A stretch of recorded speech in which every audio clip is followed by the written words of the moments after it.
Bismillahirrahmanirrahim. Assalamualaikum warahmatullahi wabarakatuh. Halo semuanya, perkenalkan saya Nilam Cahya Mutiara Suranda dengan nomor induk mahasiswa 2072000009 dari program studi Tadris Biologi kelas 5C Fakultas Tarbiyah dan Keguruan Universitas Islam Sultan Toha Saifuddin Jambi. Pada kesempatan kali ini, saya akan membuat sebuah video pembelajaran dalam mata kuliah evaluasi proses dan hasil belajar biologi, yang mana mata kuliah ini diampu oleh dosen Bapak Dharma Putra MP.Kim yang terhormat. Nah, adapun pembahasan pada video pembelajaran kali ini yaitu mengenai kisi-kisi tes.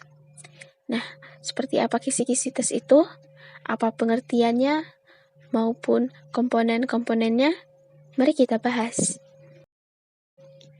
Nah, yang pertama kita akan mengetahui terlebih dahulu apa itu kisi-kisi tes.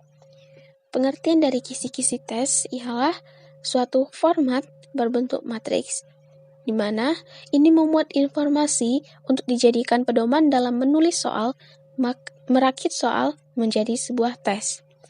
Nah, penyusunan kisi-kisi ini merupakan langkah penting yang harus dilakukan sebelum penulisan soal. Serta, kisi-kisi ini disusun berdasarkan tujuan penggunaan tes. Penyusunan dari kisi-kisi tes ini dapat memudahkan kita dalam menyusun butir-butir soal. Next, yaitu syarat kisi-kisi yang baik.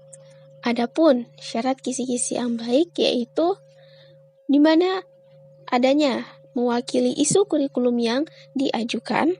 Kedua, berisi komponen-komponen rinci, jelas, dan mudah dipahami. Yang ketiga, soal-soalnya harus dapat dibuat sesuai dengan indikator dan bentuk soal yang ditetapkan. Selanjutnya kita membahas mengenai komponen kisi-kisi tes. Nah, komponen kisi-kisi tes di sini terbagi menjadi dua. Ada komponen identitas dan komponen matriks. Yang komponen identitas ini meliputi adanya jenjang sekolah seperti dimulai dari TK, SD, SMP, hingga pada SMA. Yang keduanya ada program studi atau jurusan. Biasanya, program studi atau jurusan ini adanya pada jenjang pendidikan sekolah menengah atas atau sekolah menengah kejuruan. Yang ketiga ada mata pelajaran. Mata pelajaran ini meliputi hal-hal yang dipelajari di sekolah yang sudah di bawah standar daripada kurikulum. Dan yang keempat ada tahun ajaran. Kelima, kurikulum yang berlaku. Jadi, dalam membuat kisi-kisi harus mengikuti kurikulum yang berlaku pada saat itu.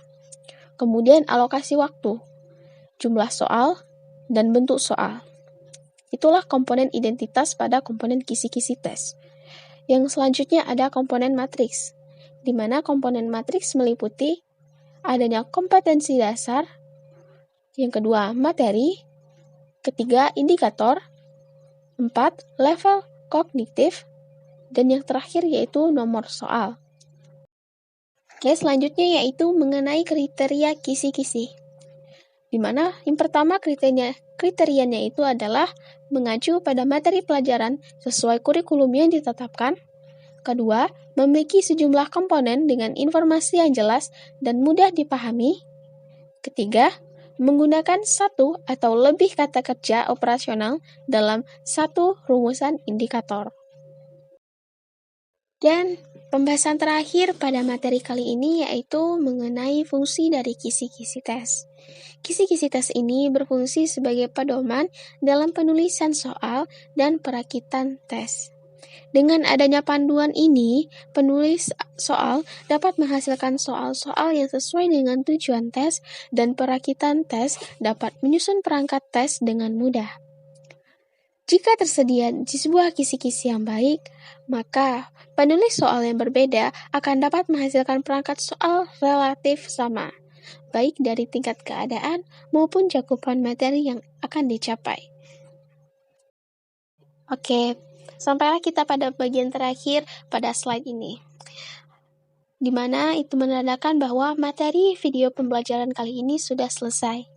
Saya mohon maaf jika dalam penyampaian terdapat kesalahan maupun kekeliruan. Saya akhiri, wassalamualaikum warahmatullahi wabarakatuh.